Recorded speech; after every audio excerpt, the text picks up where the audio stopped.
So welcome and very good afternoon to all. तो आज हम स्टार्ट करने वाले हैं फिजिकल सेक्शन का एक सबसे इंपॉर्टेंट टॉपिक जिसका नाम है केमिकल काइनेटिक्स। तो वेटेज अगर देखा जाए तो बोर्ड के लिए कंपलसरी 4 मार्क के लिए चैप्टर है, with option it carries 6 mark. NEET के लिए 1 to 2 क्वेश्चन इस टॉपिक के ऊपर होते हैं, 2 क्वेश्चन जनरली आते हैं। जेडब्ल्यू के लिए 1 क्वेश्चन जनरली होता है इस टॉपिक के ऊपर और 2 to 3 क्वेश्चन सीईटी के लिए होते हैं। तो अगेन इंपॉर्टेंट टॉपिक है, फिजिकल सेक्शन पर है, इसका बेस है पूरा मैथमेटिक्स। मतलब ये चैप्टर कॉन्सेप्चुअल तो है ही, लेकिन मैथमेटिक्स के ऊपर बेस है। और सबसे इंपॉर्टेंट कंडीशन याद रखो, आपने एक भी लेक्चर मिस किया तो आगे कुछ समझ में नहीं आने वाला। बेसिक मैथमेटिक्स है और थोड़ा 11-12 का डेरिवेटिव इंटीग्रेशन का पार्ट हम इसमें यूज करने वाले। लॉज ऑफ इंडाइसिस सबको पता है,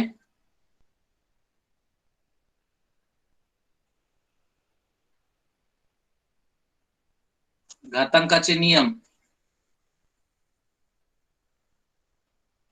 उसका सबसे ज्यादा हम यूज करेंगे इस चैप्टर में।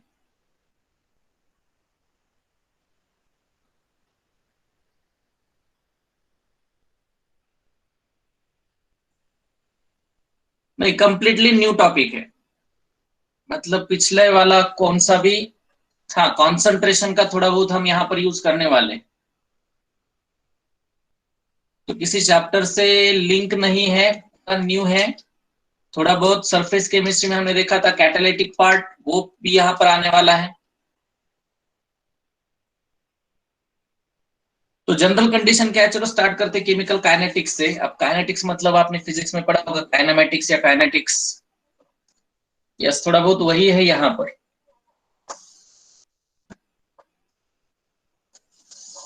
देयर आर जनरल कंडीशन क्या है, देखो there are 3 aspects of a chemical reaction. हम केमिकल रिएक्शंस लिखते हैं A plus B gives C plus D, ये केमिकल रिएक्शन है। तो इसके लिए 3 कैरेक्टरिस्टिक्स होती है, 3 एस्पेक्ट्स होते हैं। सबसे पहले तो हमें ये चेक करना होता है whether this reaction is possible और नॉट पॉसिबल। ये रिएक्शन पॉसिबल है या नहीं, ये डिसाइड करना होता है। ये हमें कौन बताता है, थर्मोडायनेमिक्स बताता है। थर्मोडायनेमिक्स में आपने देखा feasibility of reaction, whether the reaction is possible और नॉट। कैसे पता चलता है, उस रिएक्शन के लिए डेल्टा जी निकालो। अगर वो निगेटिव आता है तो रिएक्शन क्या होती है, स्पॉन्टेनियस, मतलब रिएक्शन पॉसिबल है। That means feasibility of reaction, ये मिलता है हमें। ये किससे पता चलता है, थर्मोडायनेमिक्स। थर्मोडायनेमिक्स में आपने देखा है फिजिबिलिटी ऑफ रिएक्शन, काफी रिएक्शन को आपने डिटरमाइन भी किया है, फिजिबल है या नहीं वो डिटरमाइन किया है थर्मोडायनेमिक्स। दूसरा एस्पेक्ट होता है extent to which reaction will proceed, कहां तक की रिएक्शन होने वाली है। मतलब 50% होगी, 60% होगी, 70% होगी, ये आपको पता चलेगा आने वाले चैप्टर में, मतलब इक्विलिब्रियम में। इक्विलिब्रियम आपको बताएगा कितने परसेंट रिएक्शन कंप्लीट है। और तीसरा एस्पेक्ट है, अगर ये रिएक्शन पॉसिबल है then what should be its rate, what should be its speed, उसकी स्पीड क्या है। अगर रिएक्शन पॉसिबल है तो वो कौन से स्पीड से, मतलब कौन से रेट से रिएक्शन प्रोग्रेस होगी। और ये तीसरा एस्पेक्ट हमें स्टडी करना है इस चैप्टर में, केमिकल काइनेटिक्स में। मतलब इन शॉर्ट आपको आइडिया आ गया है केमिकल काइनेटिक्स में हम किसका डिस्कशन करने वाले हैं या किसकी स्टडी करने वाले हैं, स्पीड ऑफ रिएक्शन। स्पीड मतलब ही क्या होता है, rate of reaction. Rate generally हम काउंट करते हैं पर यूनिट चेंज इन टाइम, कितने टाइम में रिएक्शन कन्वर्ट हुआ है। तो ये जो तीसरा एस्पेक्ट्स है ये हम स्टडी करने वाले हैं इस चैप्टर में। तो ये लिखने की जरूरत नहीं है, ये जनरल इंट्रोडक्टरी पार्ट में मैंने बता दिया। There are 3 aspects of chemical reaction. एक तो फिजिबिलिटी, मतलब पॉसिबल है या नहीं, ये थर्मोडायनेमिक्स से पता चलता है आपको। Extent to which reaction proceed, कहां तक रिएक्शन जाने वाली है, कितने परसेंट कंप्लीट होने वाली है, ये पता चलता है इक्विलिब्रिया से, जो आने वाला चैप्टर है आपका। और तीसरा एस्पेक्ट है स्पीड ऑफ रिएक्शन, जो कि इस टॉपिक में हम स्टडी करने वाले केमिकल काइनेटिक्स में। Speed is nothing but called as a rate of reaction. So what is the definition of chemical kinetics?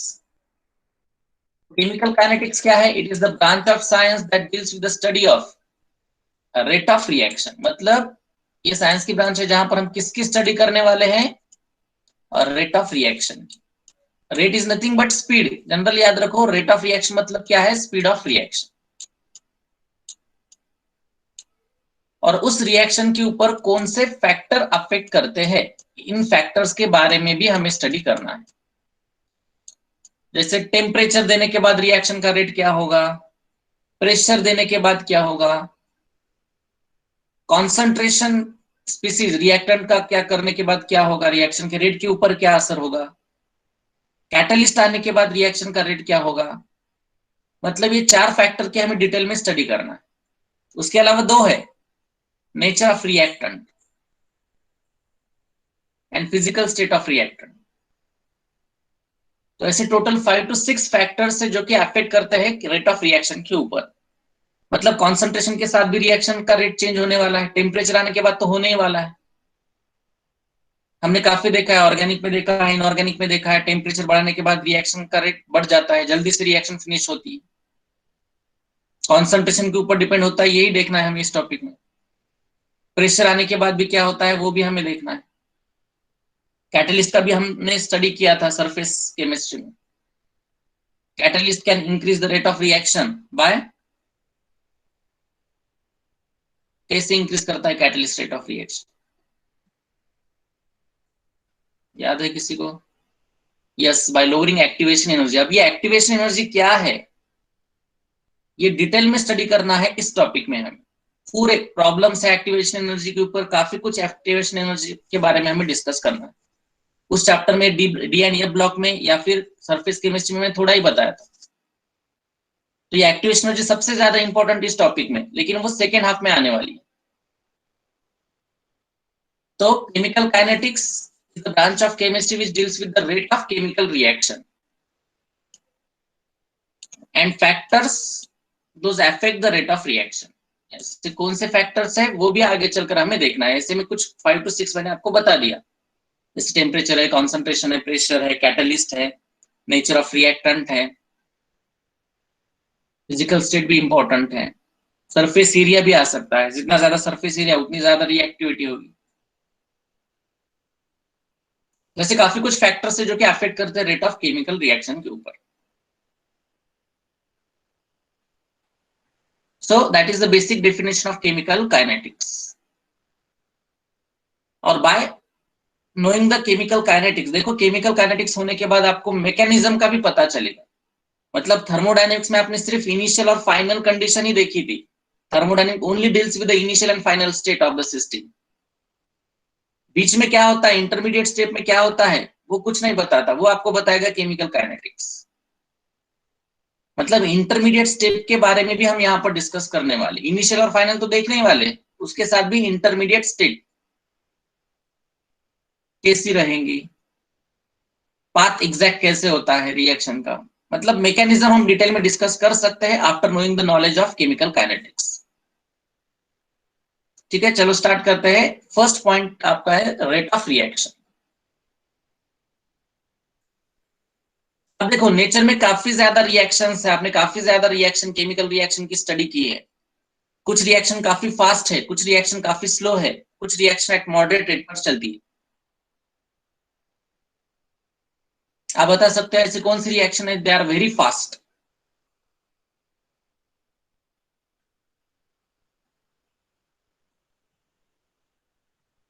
चलो क्वेश्चन पूछना है खुशी।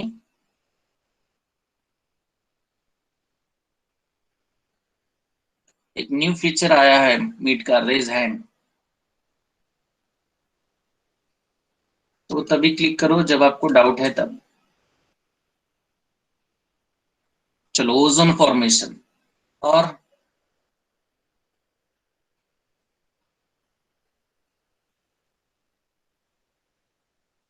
कंबशन। ओके, उससे भी फास्ट रिएक्शन होती है। कौन सी रिएक्शन होती है? देखो, ionic reactions. Ionic reactions are very fast. Ions है ना, अपोजिटली चार्ज पार्टिकल है तो जल्दी से कंबाइन होंगे। इसमें कौन सी आती है? प्रिसिपिटेशन रिएक्शन आती है। प्रिसिपिटेशन रिएक्शन मतलब मान लो मैंने आपको AgNO3 दिया, इसकी रिएक्शन की NaCl के साथ,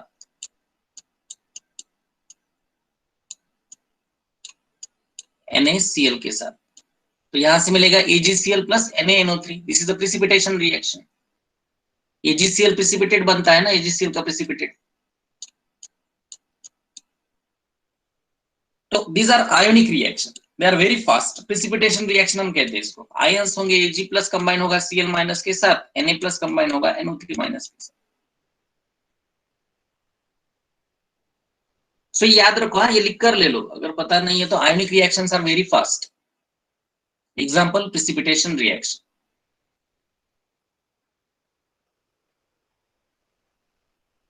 Ionic reactions are very fast.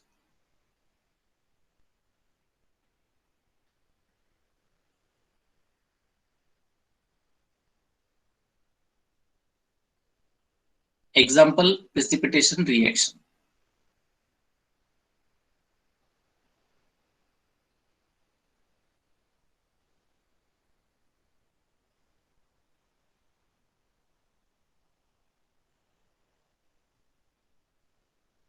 Then ऐसी रिएक्शंस बताओ जहां पर रेट काफी स्लो होता है, मतलब these those reactions which are very slow. ये तो बता सकते हो आप fix. Yes, rusting of iron या रस्ट। रस्ट फॉर्मेशन जनरली काफी स्लो प्रोसेस है। इलेक्ट्रोकेमिस्ट्री में आपने देखा रस्टिंग होने के लिए काफी टाइम लगता है। Corrosion, that is corrosion. काफी स्लो प्रोसेस। ये भी एग्जांपल याद रखो। स्लोअर रिएक्शन का एग्जांपल रस्टिंग ऑफ आयरन या करोजन है। And the few reactions are takes place at moderate rate. और कुछ रिएक्शन मॉडरेट रेट पर चलती है, जैसे कि काफी ऑर्गेनिक रिएक्शंस हैं। ईस्टर का हाइड्रोलाइसिस करने के बाद, या सुक्रोज का हाइड्रोलाइसिस करने के बाद। सुक्रोज का हाइड्रोलाइसिस करो। So these are reactions takes place at a moderate rate, एक पर्टिकुलर रेट पर चलती है। तो इस टॉपिक में हम जनरली मॉडरेट रेट के बारे में डिस्कस करेंगे। आयोनिक रिएक्शन का डिस्कशन नहीं करेंगे क्योंकि उनका रेट मैकेनिज्म मिलता ही नहीं। विद इन फ्यू सेकेंड में रिएक्शन कंप्लीट हो जाती है, तो स्टडी करने को आपको मिलता भी नहीं। तो आयोनिक रिएक्शन के लिए हम डिस्कस नहीं करने वाले। रस्टिंग ऑफ आयन के लिए भी हम डिस्कस नहीं करेंगे। उतनी देर कौन रुकेगा? साल भर लगता है, 1 साल लगता है रस्टिंग होने के लिए, तो उतना देर नहीं रुक सकते हम। तो एक मॉडरेट रेट से जो रिएक्शन होती है उनके बारे में हम ज्यादा डिस्कशन करेंगे इस चैप्टर।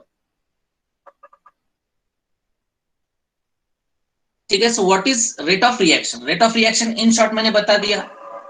अब केमिकल रिएक्शन के बारे में बेसिक में बताता हूं। इस चैप्टर के लिए बेसिक क्या लगने वाला है, ये अच्छी तरीके से याद रखो माइंड में। मैंने एक रिएक्शन दी, ए गिव्स बी, एक जनरल रिएक्शन। ठीक है, we know that A is a reactant and B is a product. ठीक है। अब रेट ऑफ रिएक्शन हम एक्सप्रेस करेंगे in terms of concentration of reactant and product. देखो ये बेसिक है। ये बेसिक अगर समझ में आ गया तो चैप्टर काफी सिंपल है। बेसिक क्या है?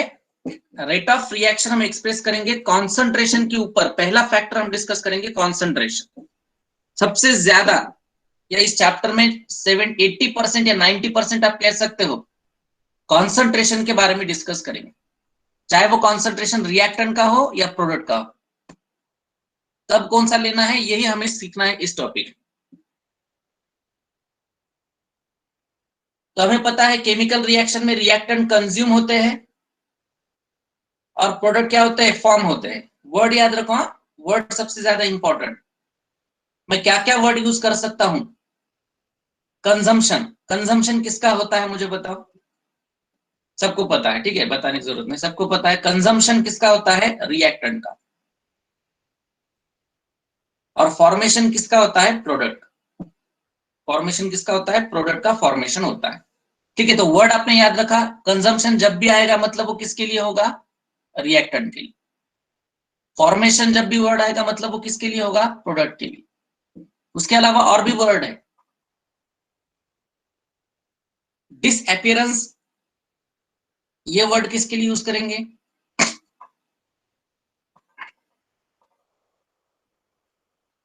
यस, रिएक्टेंट डिसअपियर होगा रिएक्शन में आपका, क्योंकि वो कन्वर्ट होगा किसमें? प्रोडक्ट में। तो वर्ड याद रखो, ज्यादा वर्ड हम ये यूज करने वाले, कंजम्पशन हो, डिसअपियरेंस हो, डिकम्पोज हो, ये तीन वर्ड रिएक्टेंट के लिए आते हैं। और प्रोडक्ट के लिए फॉर्मेशन आता है, एपियरेंस आता है, एपियर होता है। कौन एपियर होता है? प्रोडक्ट एपियर होता है।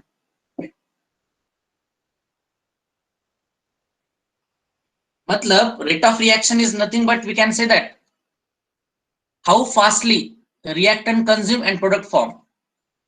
रेट ऑफ रिएक्शन क्या डिस्क्राइब करता है?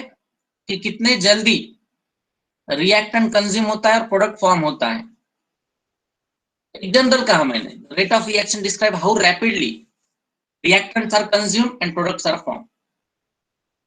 यही हमें रेट ऑफ रिएक्शन के बारे में बताता है, कितने जल्दी रिएक्टेंट आपके कंज्यूम होने वाले हैं, कितने जल्दी प्रोडक्ट फॉर्म होने वाले हैं, ये हम स्टडी करेंगे रेट ऑफ रिएक्शन। अब जनरली रेट ऑफ रिएक्शन हमें दो टाइप से मिलता है। मतलब दो टाइप के रेट ऑफ रिएक्शन होते हैं। एक होता है एवरेज रेट ऑफ रिएक्शन और एक होता है instantaneous rate of reaction. Rate of reaction कितने टाइप के होते हैं? दो टाइप के होते हैं। एवरेज रेट ऑफ रिएक्शन ये कब यूज करते हैं? अगर एक आधी रिएक्शन ज्यादा टाइम पर चलती है, मान लो अभी थोड़ी देर पहले मैंने बताया एक आधी रिएक्शन 1 साल के लिए चलती है, रस्टिंग ऑफ आयरन। अब केमिस्ट जो होता है, केमिस्ट वो 1 साल तो नहीं रुक सकता वो ऑब्जर्वेशन करने के लिए, बराबर है ना। और सबसे इंपॉर्टेंट कंडीशन यहां पर याद रखो, ये रिएक्शन के बारे में हम एक्सप्रेस करेंगे रेट ऑफ रिएक्शन किसके टर्म में? कॉन्सेंट्रेशन के टर्म में। मतलब गिवन टाइम में कितना कॉन्सेंट्रेशन का चेंज हुआ, यही से पता चलेगा रेट ऑफ रिएक्शन क्या है। यही से क्या पता चलेगा आपको? Rate of reaction. मतलब rate of reaction generally depends upon the concentration.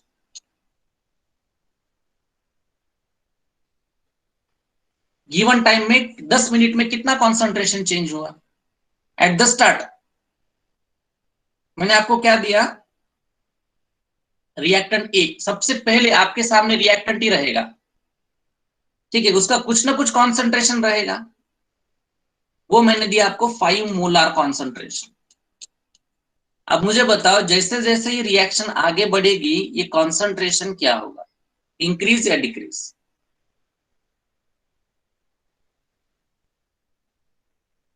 सबको पता है, यही बेसिक है। ये अगर आपको समझ में आ गया तो ये चैप्टर कुछ आसान मतलब डिफिकल्ट नहीं है। रिएक्शन जब आगे बढ़ेगी तो रिएक्टेंट का कॉन्सेंट्रेशन डिक्रीज होगा और प्रोडक्ट का कॉन्सेंट्रेशन इंक्रीज होगा। जितने से रिएक्टेंट का कॉन्सेंट्रेशन डिक्रीज होगा उतने से ही प्रोडक्ट का कॉन्सेंट्रेशन बढ़ेगा। लेकिन एट द स्टार्ट मतलब जीरो टाइम पर आपको किसका कॉन्सेंट्रेशन मिलने वाला है? रिएक्टेंट। प्रोडक्ट तो अभी फॉर्म हुआ ही नहीं। जैसे जैसे रिएक्शन आगे बढ़ेगी वैसे वैसे प्रोडक्ट फॉर्मेशन होगा। मतलब बेसिक क्या है इस चैप्टर का? During the chemical reaction concentration of reactant decreases. जैसे रिएक्शन आगे बढ़ती है तो रिएक्टेंट का कॉन्सेंट्रेशन डिक्रीज होता है और प्रोडक्ट का कॉन्सेंट्रेशन इंक्रीज होता है। ये पक्का याद रखो, बाकी इस चैप्टर में कुछ है ही नहीं। अब एट द स्टार्ट मैंने आपको कॉन्सेंट्रेशन क्या दिया? 5 मोलर दिया एट द स्टार्ट। मतलब टाइम कितना था? अभी स्टार्ट ही नहीं किया था मैंने, 0 सेकेंड पर या 0 मिनट पर। अब 10 मिनट के बाद इसका कॉन्सेंट्रेशन नो डाउट कम होगा। 10 मिनट के बाद देखा तो मुझे कॉन्सेंट्रेशन कितना मिला इसका? 2 मोलर मिला। मतलब देर इज डिक्रीज कितने का हुआ?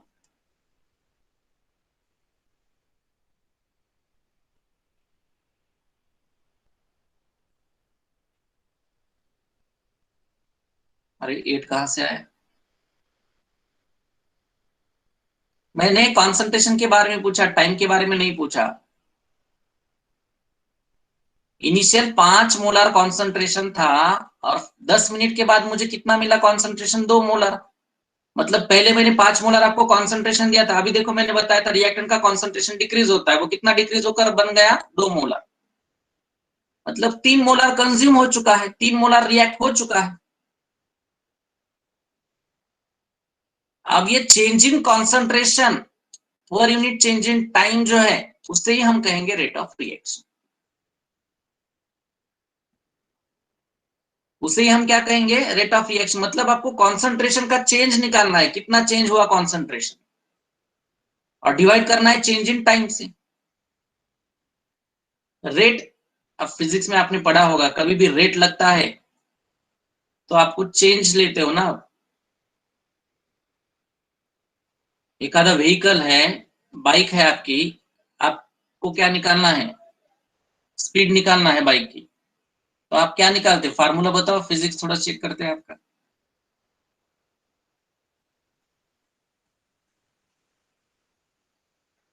आपकी बाइक की स्पीड निकालना है, एक्सेलरेशन और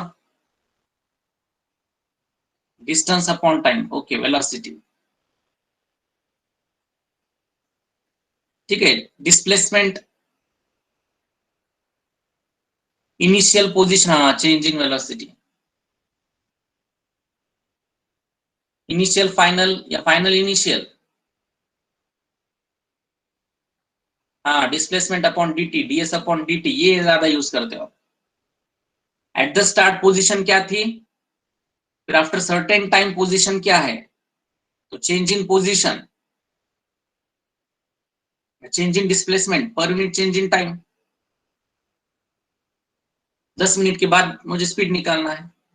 सेम वही कॉन्सेप्ट है, वो सिर्फ केमिकल रिएक्शन में, वहां पर आपने डिस्टेंस चेक किया था, डिस्टेंस काउंट किया था, पर यूनिट टाइम में कितना डिस्टेंस कवर किया आपने बाइक ने, वो काउंट किया। यहां पर डिस्टेंस नहीं, यहां पर सिर्फ कॉन्सेंट्रेशन है। पर यूनिट टाइम में कितना कॉन्सेंट्रेशन चेंज हुआ,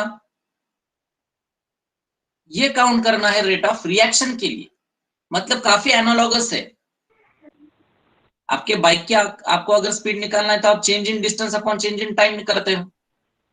अब चेंज कैसे निकालना है वो तो आपको पता है, फाइनल माइनस इनिशियल, वो तो डिस्कस करेंगे ही। तो रेट ऑफ रिएक्शन के बारे में यही याद रखो, रेट ऑफ रिएक्शन में हमें करना क्या है? चेंज इन कॉन्सेंट्रेशन पर unit change in time.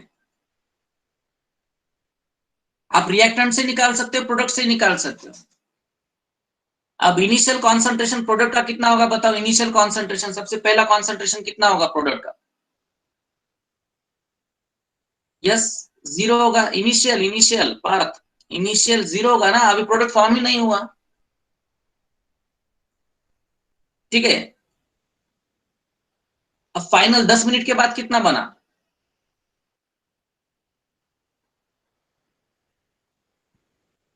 3 molar बना। चलो चलो, फार्मूला अभी काउंट मत करो, ये समझ कर ले लो मैं क्या बताना चाहता हूं। पूरा सिस्टमेटिक वे से फार्मूला मैं बताऊंगा, पहले कॉन्सेप्ट समझ कर ले लो। ठीक है, तो फाइनल 3 था, इनिशियल 0 था, 3 - 0 पर यूनिट चेंज इन टाइम, 10 - 0।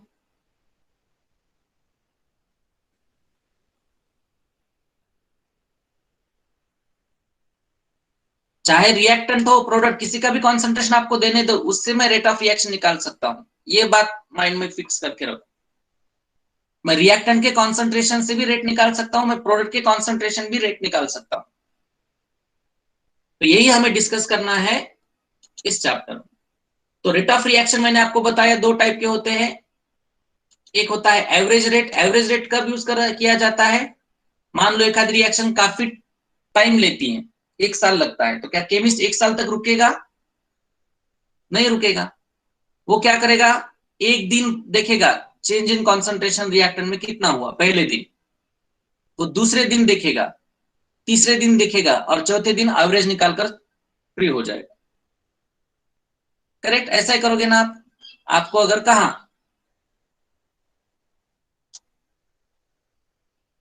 एक रिएक्शन है, इसका चेंज इन कॉन्सेंट्रेशन 1 साल तक चेक करो, आप थोड़ी 1 साल तक करोगे डेली। आप पहले 3 दिन तक देखोगे कितना कॉन्सेंट्रेशन चेंज हो रहा है, 2 मोलर से 2 मोलर से 2 मोलर से हो रहा है, तो फाइनली आप बोलोगे 2 से पर यूनिट टाइम। 1 साल का डिवाइड करोगे, एवरेज निकालो। और इंस्टेंटेनियस रेट ऑफ रिएक्शन मतलब at a specific instant, 1 second के बाद ही चेक करना है कॉन्सेंट्रेशन कितने से चेंज हुआ। तो केमिस्ट किस में ज्यादा इंटरेस्टेड होंगे, एवरेज या इंस्टेंटेनियस? इंस्टेंटेनियस। मतलब इस चैप्टर में आगे चलकर हमें काफी डिटेल में इंस्टेंटेनियस रेट के बारे में डिस्कस करना है। अब इन दोनों में क्या डिफरेंस है वही हम मैथमेटिकली देखते हैं। ठीक है, ये हुआ सबका।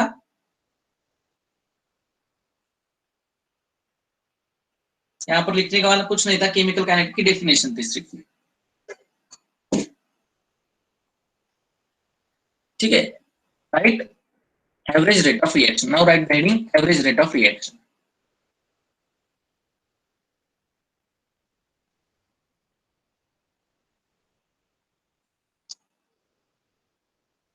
Right, average rate of reaction.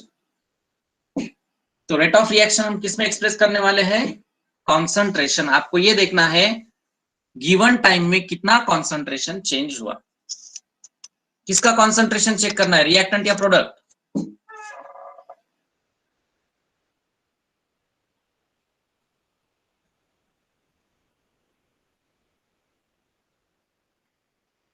अरे अभी मैंने बताया, आप रिएक्टेंट से भी निकाल सकते हो, प्रोडक्ट से भी निकाल सकते हो। अभी मैंने बताया ना, दोनों में से कोई भी ले सकते हो आप। रिएक्टेंट के टर्म में भी एक्सप्रेस कर सकते हो, प्रोडक्ट के टर्म में भी एक्सप्रेस कर सकते हो। ठीक है, कैसे डिटरमाइन करना है वही देखते हैं। चलो, डेफिनेशन क्या है, average rate of reaction defined as change in concentration of reactant और product per unit change in time. Simple सी डेफिनेशन है, average rate of reaction is defined as change in concentration of, किसका, reactant ले सकते हो या product ले सकते हो, दोनों में से किसका, जिसका अवेलेबल है उससे निकाल सकते हो, पर unit change in time. Mathematically average rate of reaction is equal to change in concentration of a species. Species मतलब आइदर वो रिएक्टेंट होगा या प्रोडक्ट होगा।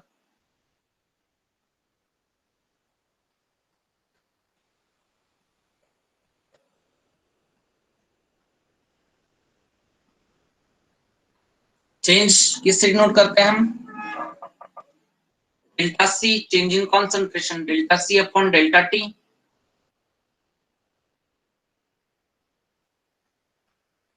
अब चेंज कैसे निकाला जाता है,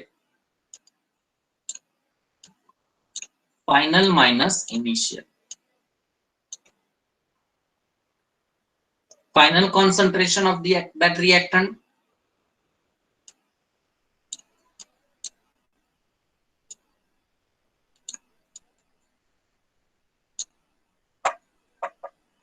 अब मुझे ये रिएक्शन मैंने आपको दी ए एंड बी। अब देखो आपका कंफ्यूजन एक और हो सकता है, उसको पहले मैं दूर करता हूं। इस रिएक्शन में ए रिएक्टेंट था और बी प्रोडक्ट था।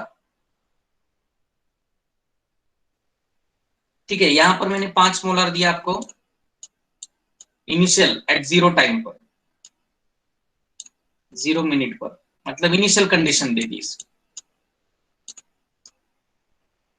चलो चलो प्लस थोड़ा सा रुको, मैं बता देता हूं। वहां पर C1 माइनस C2 की जगह और क्या कर सकते हैं।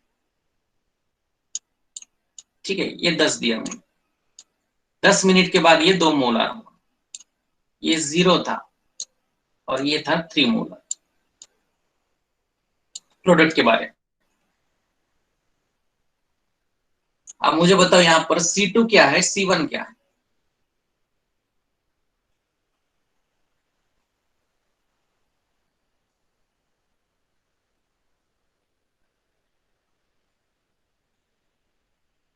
रिएक्टेंट के बारे में बताओ या प्रोडक्ट के बारे में, किसी के बारे में।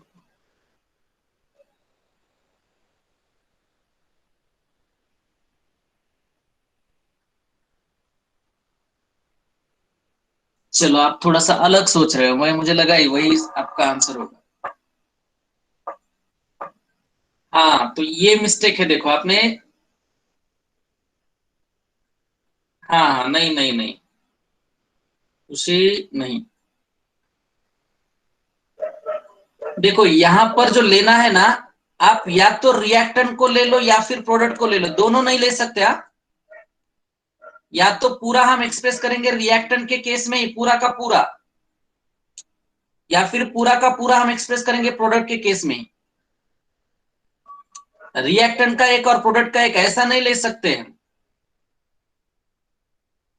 तो रिएक्टेंट के बारे में देखा तो आपका फाइनल कॉन्सेंट्रेशन ये 2 मोलर रहेगा, ये 2 वाला। और इनिशियल कॉन्सेंट्रेशन रहेगा 5 मोलर। ये होगा आपका C2, ये होगा आपका C1।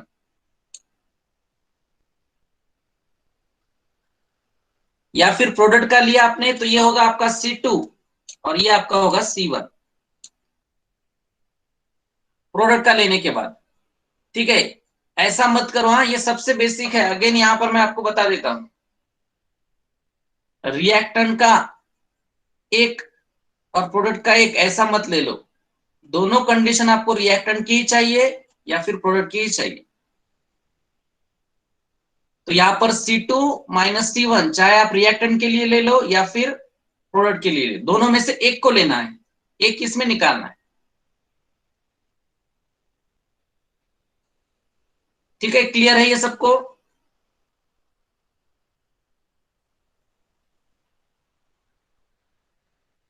अब मैंने C2 आपको बताया 2 मोलर, ठीक है, यहां पर 2 मोलर रख दिया। अब मुझे बताओ चेंज हमेशा कैसे होता है, आपने थर्मोडायनेमिक्स देखा,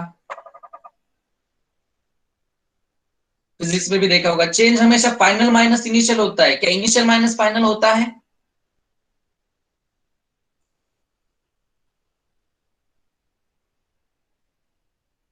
क्या इसको इनिशियल माइनस फाइनल लिख सकते हैं?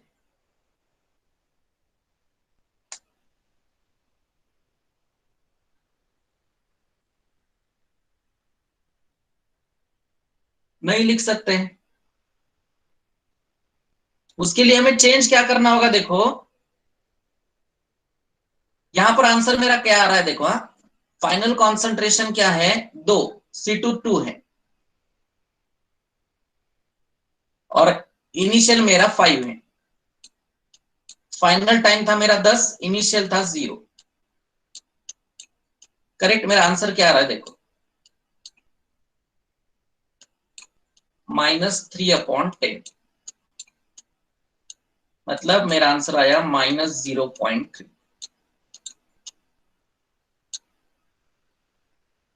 अब मुझे बताओ, रेट है मतलब स्पीड है, क्या स्पीड कभी निगेटिव में हो सकती है? कभी नहीं। Rate is never negative quantity, it is always a positive. ये भी माइंड में पक्का याद रखो, रेट हमेशा पॉजिटिव ही आना चाहिए। तो फिर यहां पर करेंगे क्या, अब रिएक्टेंट है तो हमेशा ऐसा ही आने वाला है ना, कौन सा भी रिएक्टेंट रहने तो, मैंने पहले ही बताया आपको। रिएक्टेंट का कॉन्सेंट्रेशन डिक्रीज होता है, प्रोडक्ट का कॉन्सेंट्रेशन बढ़ता है, तो हर केस में आपका रिएक्टेंट किससे निकालोगे तो निगेटिव आएगा। So I will put a negative sign here. किसके लिए निकालता हूं मैं? रिएक्टेंट के लिए सिर्फ। याद रखो निगेटिव साइन किसके लिए लगाना है? रिएक्टेंट के लिए। प्रोडक्ट के लिए तो जरूरी नहीं ना। प्रोडक्ट के लिए देखो मेरा फाइनल कॉन्सेंट्रेशन था 3, इनिशियल 0, ये 10 - 0। आंसर कितना आया मेरा? 3/10, मतलब 0.3 आया। रेट पॉजिटिव आया। तो रिएक्टेंट केस में क्या लगाना है आपको? माइनस, फाइनल माइनस इनिशियल ही रखना है, C2 माइनस C1 ही रखना है, लेकिन निगेटिव साइन लगा। निगेटिव साइन का मतलब क्या होगा? ये सिर्फ ये बताता है, हाँ मॉड भी ले सकते हैं लेकिन केमिस्ट्री में मॉड नहीं होता। यहाँ पर एक और मॉड, मॉड की जगह यहाँ पर निगेटिव साइन का मतलब क्या है, देखो निगेटिव साइन का मतलब है, ये सिर्फ हमें ये बताता है कॉन्सेंट्रेशन डिक्रीज हो रहा है या इंक्रीज। ये निगेटिव साइन किसके लिए है? ये हमें ये बताता है कि कॉन्सेंट्रेशन डिक्रीज हो रहा है। देखो रिएक्टेंट से निकालो या प्रोडक्ट्स, अब निगेटिव साइन से मल्टीप्लाई करने के बाद ये तो प्लस आएगा। ठीक है, अब रिएक्टेंट से भी रेट उतना ही आया, प्रोडक्ट से के डेटा से भी रेट तो उतना ही आया, मतलब ये तो फिक्स हो गया। रिएक्टेंट से भी हम रेट निकाल सकते हैं, प्रोडक्ट से भी रेट निकाल सकते हैं। सिर्फ कंडीशन याद रखो, हमें रिएक्टेंट अगर है तो साइन क्या यूज करना होगा, माइनस। कैसे यूज करना है वो देखेंगे, पहले ये फार्मूला लिख कर ले लो। Now tell me what is the unit of, ये जनरल है, एक जनरल लिखा है मैंने, अभी रिएक्टेंट प्रोडक्ट नहीं बताया आपको, वो अगले एग्जांपल में बताऊंगा। यहां तक लिख कर ले लो पहले।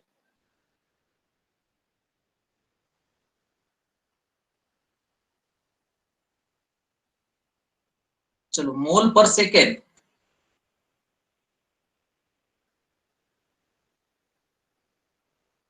करेक्ट है क्या?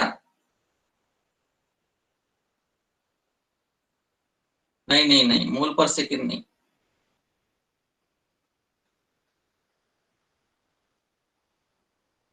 कॉन्सेंट्रेशन का यूनिट भूल गए आप।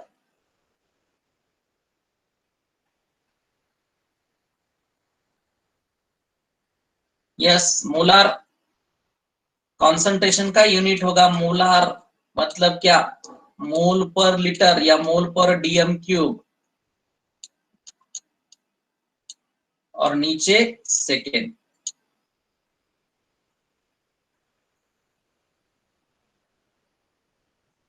मतलब क्या आएगा, मोल per dm cube per second is the unit of rate of reaction, या simply we can say that molar per second।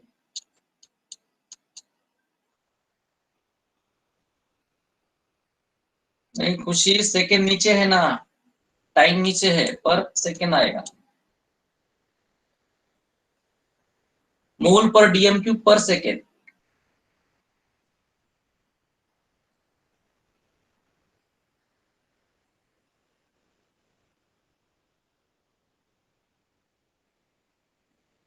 यहां पर देखो, कॉन्सेंट्रेशन मोलार और time second, molar per second. और मोलार को हम क्या लिख सकते हैं, मोल पर डीएम क्यूब।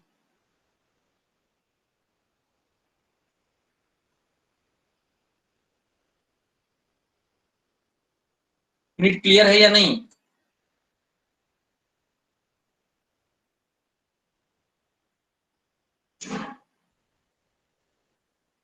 यूनिट के ऊपर याद रखो, यूनिट इस चैप्टर के सबसे ज्यादा इंपॉर्टेंट है।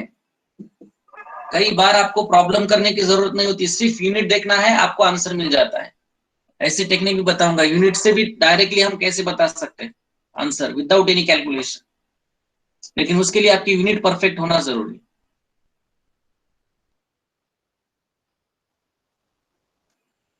तो mole per dm cube per second, या simply called as molar per second.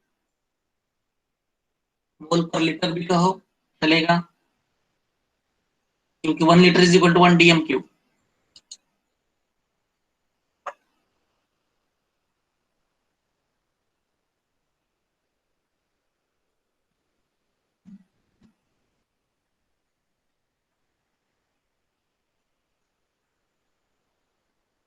So unit of rate of reaction, चाहे वो एवरेज हो या इंस्टेंटेनियस हो। एवरेज समझ में आ गया तो इंस्टेंटेनियस काफी सिंपल है, कुछ नहीं, मैथमेटिकल इसमें चेंज करना है, बाकी कॉन्सेप्ट तो वही रहेंगे। जो अभी मैंने कॉन्सेप्ट आपको बताए वही कॉन्सेप्ट रहेंगे, सिर्फ मैथमेटिकल लिखने में चेंज करेंगे।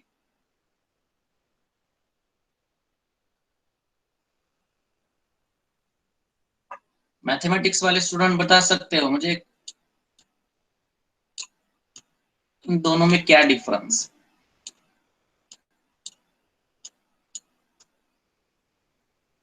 कौन है mathematics? Arya?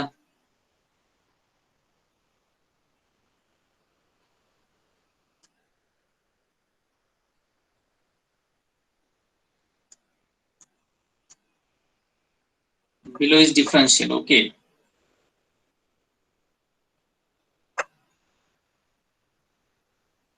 Delta means large change. In short bio वाले स्टूडेंट को समझ में आना चाहिए, उसके लिए बता देता हूं। Delta means large change, D means small change, infinitesimally small change. इतना याद रखो बस। Delta means large change, small D means small change, मतलब जहां पर डेल्टा आएगा इंस्टेंटेनियस रेट में आपको डी लगाना है, बस फिनिश। अगर मैंने यहाँ पूछा what is the definition of instantaneous rate या फार्मूला, तो ये आएगा डीसी अपॉन डीटी, बस बाकी कॉन्सेप्ट वही रहेंगे सब। यस यस, ऐसे ने तो काफी लिमिट के बारे में बता दिया। so, yes when x tend to 0 then we can use dx। फिर उतना मैथमेटिक्स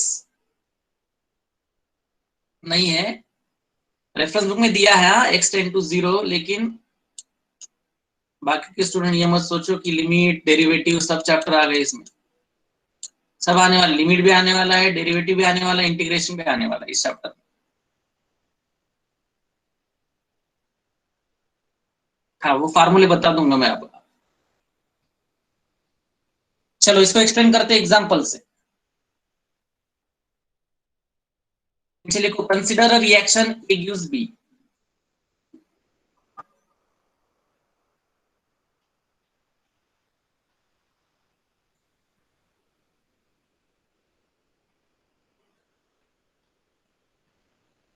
अब मैं आपको एक्चुअल में बताता हूं दोनों के इसमें कैसे रेट एक्सप्रेस करना है, और जनरली हम क्या लिखेंगे।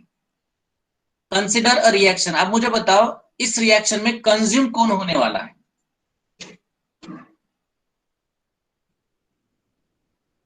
ए कंज्यूम होने वाला है, ठीक है। अब मुझे एक के टर्म में ही रेट को एक्सप्रेस करना है। कौन सा रेट के बारे में बात कर रहा हूं मैं, एवरेज रेट के बारे में। मुझे क्या करना है, एक की टर्म्स में ही रेट को एक्सप्रेस करना है। तो बताओ फार्मूला क्या आएगा मेरा, एक के टर्म्स में।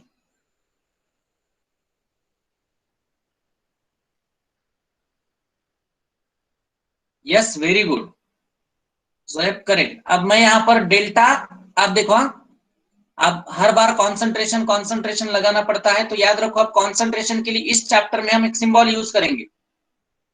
कौन सा, स्क्वायर ब्रैकेट। जहां पर भी स्क्वायर ब्रैकेट आएगा उसको रीड करना है कॉन्सेंट्रेशन।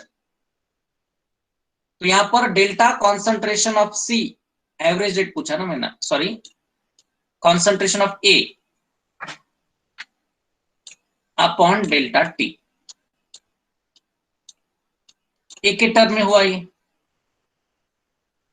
एवरेज रेट है ना, ये एवरेज के लिए डेल्टा लगाना होगा, ठीक है। समझ में आ गया सबको, डेल्टा कॉन्सेंट्रेशन ऑफ ए, इसको रीड कैसे करना है, delta concentration of A upon delta T, ठीक है। इसमें क्या लगाना बाकी है, साइन, ये रिएक्टेंट है तो माइनस साइन लगाना जरूरी। बी के टर्म में कैसे एक्सप्रेस करना है,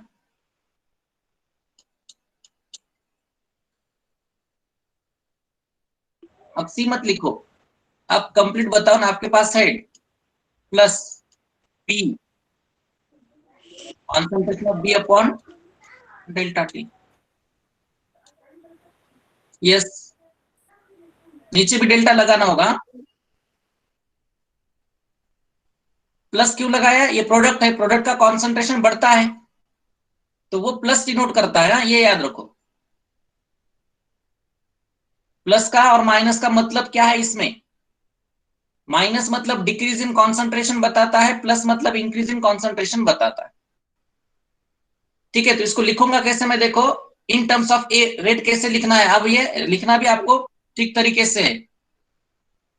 आपको क्या पूछा जाता है, right the expression for given reaction, ये 2 मार्क के लिए क्वेश्चन पूछा जाता है बोर्ड के लिए।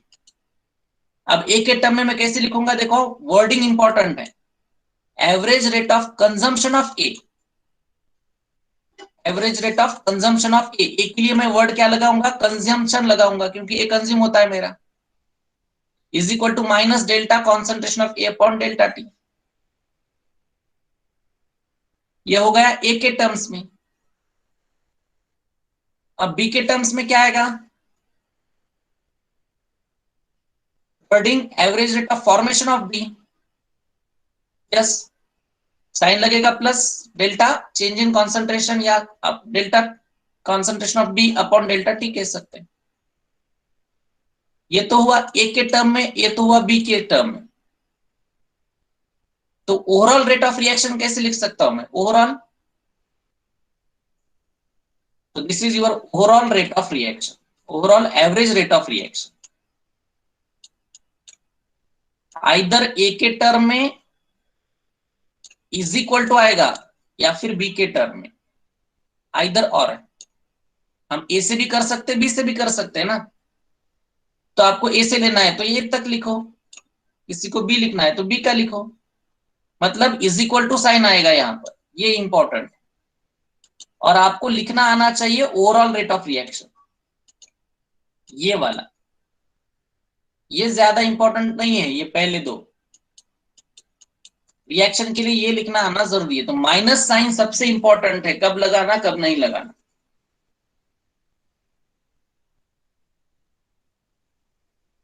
मतलब वहां से हमें ये पता चलता है वो रिएक्टेंट है या प्रोडक्ट है।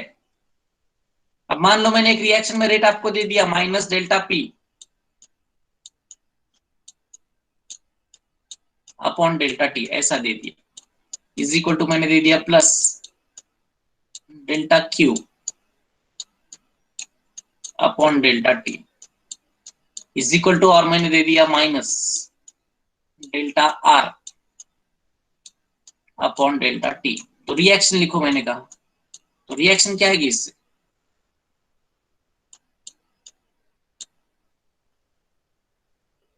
ये डेटा मैंने आपको दिया है, यहां से रिएक्शन क्या है। अब रिएक्शन लिख सकते हो। अगर मैंने साइन दिया ही नहीं तो आपको समझ में कैसे आएगा प्रोडक्ट कौन है रिएक्टेंट कौन है। अब यहां पर आपने बता दिया P plus R gives Q, कैसे लिखा आपने, आपने देखा साइन की तरफ, तो इसकी वजह से साइन इंपॉर्टेंट है। साइन का मतलब decrease in concentration, negative sign अगर है तो, और पॉजिटिव है तो इंक्रीज इन कॉन्सेंट्रेशन। चलो ये एक्सप्रेशन लिख कर ले लो।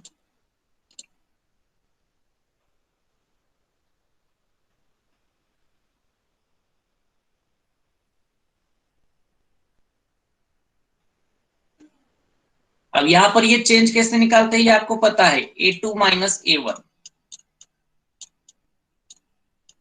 Upon T2 minus T1।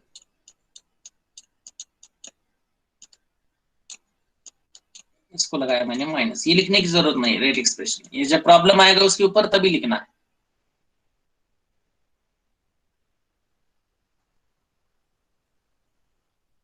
देखो हाँ, ये रेट एक्सप्रेशन आपको लिखने आता है या नहीं, ये सबसे इंपॉर्टेंट है। मतलब आधे चैप्टर तक यही चलेगा, रेट एक्सप्रेशन लिखना।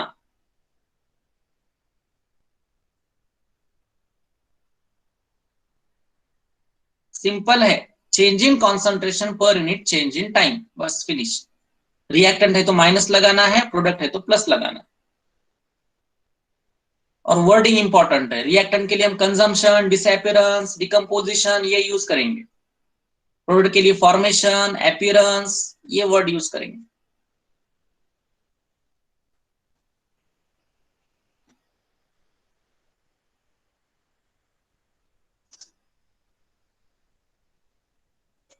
चलो आगे हुआ ये, किसी का बाकी है तो वेट करो। हाँ,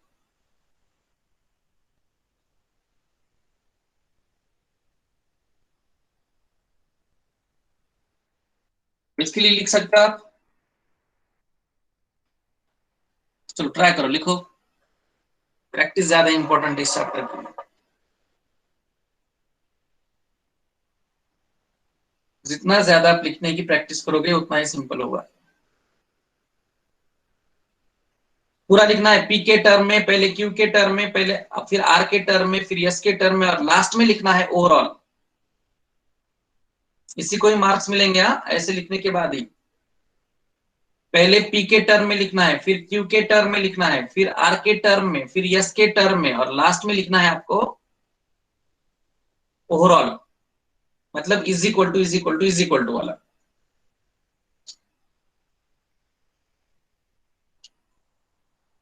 जैसे पी के बारे में बता देता हूं आपको, यहां पर आएगा average rate of consumption of P minus delta P upon delta T.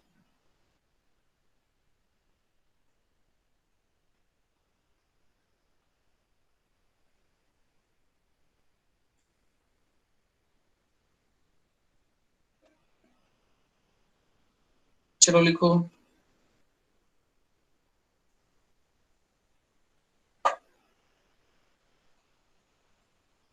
ये 4 इंडिविजुअल टर्म में लिखना है, उसके बाद ओवरऑल लिखना है।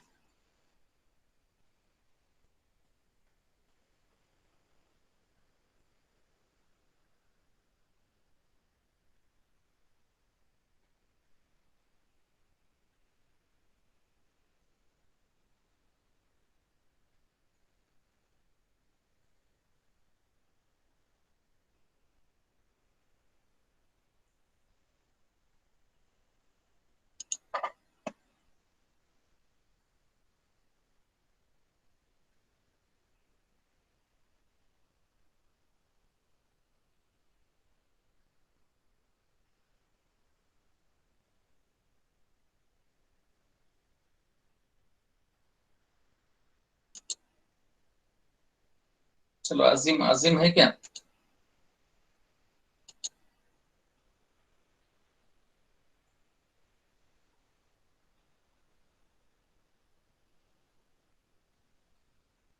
ओके अजीम है। सुरभि आएगा?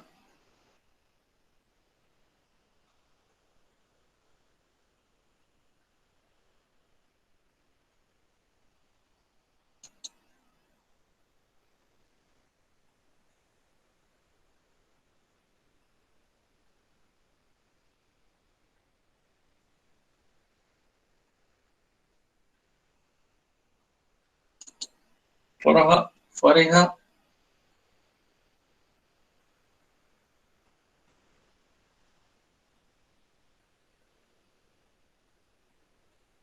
है। चेक कर लो आप आंसर करेक्ट है या नहीं। Average rate of consumption of Q minus delta Q upon delta T आएगा। Average rate of formation of R plus आएगा delta R upon delta T. Yes. और लास्ट में टोटल जो है वो इंपॉर्टेंट है, ओवरऑल। हाँ वही, रुको इलियास, अभी रुको, वही तो मैं सोच रहा था, अभी तक किसने क्वेश्चन क्यों नहीं पूछा। सबसे बड़ा पॉइंट है वो, कोएफिशिएंट आने के बाद क्या करना है। अभी तो ये सिंपल पहले याद रखो, ये समझ में आया आपको नहीं। ये है overall average rate of reaction. ये है overall average rate of reaction. ये ठीक तरीके से देखो आपने करेक्ट लिखा है या नहीं। ये दोनों के बीच में इज इक्वल टू साइन आना चाहिए। हम इक्वेट करने वाले आगे चलकर, क्यू दिया तो पी निकालना है, तो दोनों का इक्वेट करने के बाद आना चाहिए आपका आंसर। मैंने आर दिया तो ये क्यू निकाल सकता हूँ, पी निकाल सकता हूँ, यस निकाल सकता हूँ। कोई एक देने दो, मैं बाकी के तीनों भी निकाल सकता हूँ। मैंने अभी कहा थोड़ी देर पहले, स्टार्ट करने से पहले, हम आइदर रिएक्टेंट से निकाल सकते हैं, प्रोडक्ट से निकाल सकते हैं। किसी एक का पता है तो दूसरे का हम निकाल सकते हैं। यही तो है लास्ट इक्वेशन।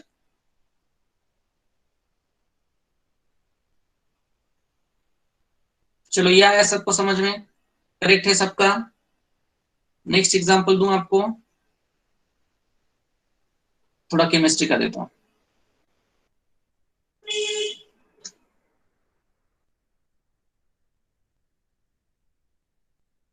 प्रॉब्लम नहीं है इसमें। एनसीईआरटी में इंटेक्स क्वेश्चन दिया। और the reaction argues P, the concentration of reactant changes from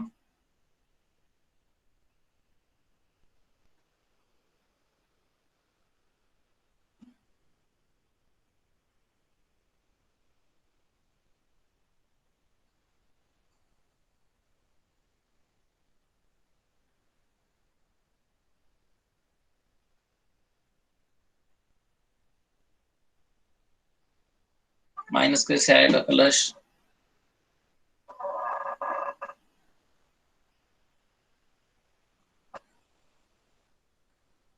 rate कभी माइनस नहीं आएगा,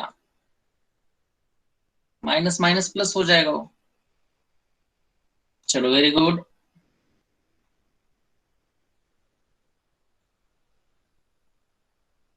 चलो समझ में आ गया आपको। देखो क्या करना है, सबसे पहले इक्वेशन लिखो इन टर्म्स ऑफ आर या इन टर्म्स ऑफ पी। अब किसके टर्म में लिखता हूं मैं? मुझे दिया है कॉन्सेंट्रेशन ऑफ रिएक्टेंट, मुझे दिया है कॉन्सेंट्रेशन ऑफ रिएक्टेंट, तो मैं रिएक्टेंट का ही लिखता हूं। Average rate of reaction is equal to minus delta R upon delta T. ठीक है, अब ये है माइनस। ठीक है, यहां पर क्या आएगा, final concentration minus initial,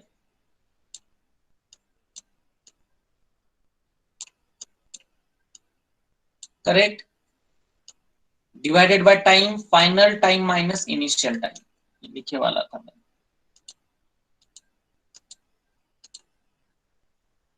minus R2 minus R1 upon T2 minus T1। अब देखो यहां पर ये माइनस ऐसे रख दो। अब इनिशियल उन्होंने कितना दिया था, चेंज फ्रॉम 0.03 टू 0.02 हुआ, रिएक्टेंट का डिक्रीजिंग होना चाहिए।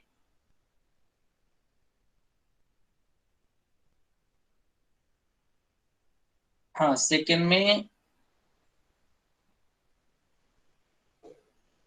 पावर थोड़ा सा गलत हो रहा है कुछ। यस, तुझा करेक्ट, आर्या करेक्ट। चलो आपने सेकंड में निकाल दिया, पहले ये देख लो, जिनको समझ में नहीं आया पहले देखो। हाँ, फाइनल कॉन्सेंट्रेशन आपका कितना है, ये वाला है 0.02। यहां पर रिएक्शन लिखकर बता देता हूं मैं, रिएक्टेंट है ये, प्रोडक्ट है। अब नो डाउट रिएक्शन स्टार्ट की होगी 0 मिनट से, तब रिएक्टेंट का कॉन्सेंट्रेशन कितना था, 0.03 था।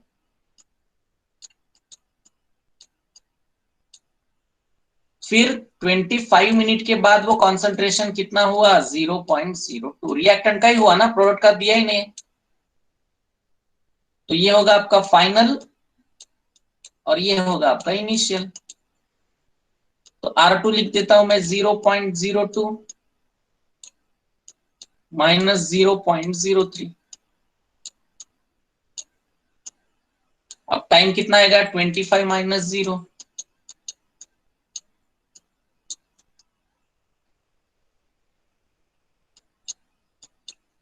माइनस ये कितना आएगा, minus 0.01 divided by 25, minus minus plus, तो प्लस ही रहता है। हाँ? कभी माइनस मत लिखो, माइनस लिख दिया तो आपका आंसर गलत, मतलब आपके कॉन्सेप्ट ही रॉन्ग।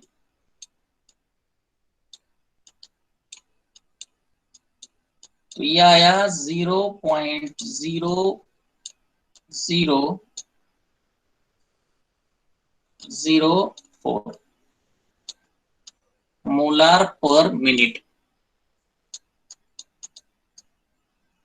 मिनट में आया, मैंने कन्वर्ट किया ही नहीं।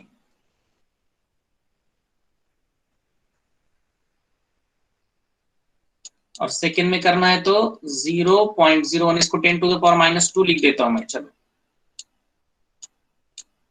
और ये 25 इंटू 60, ये हुआ सेकेंड में।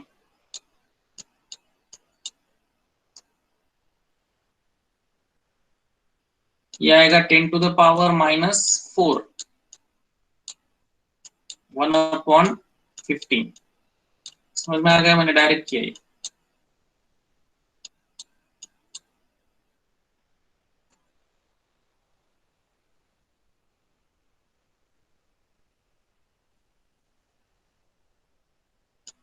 (0.066 into 10 to the power minus 4।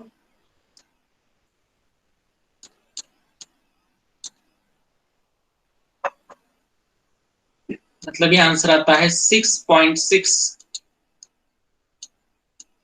into 10 to the power minus 6 molar per second.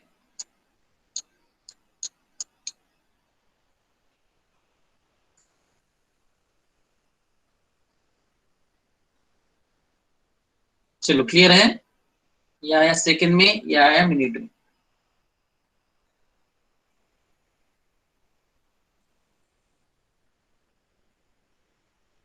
चलो, किसी को डाउट है तो पूछ सकते हो, otherwise today will stop here.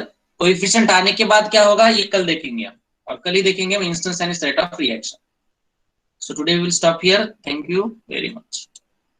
जिनके डाउट है वो रुक सकते हैं।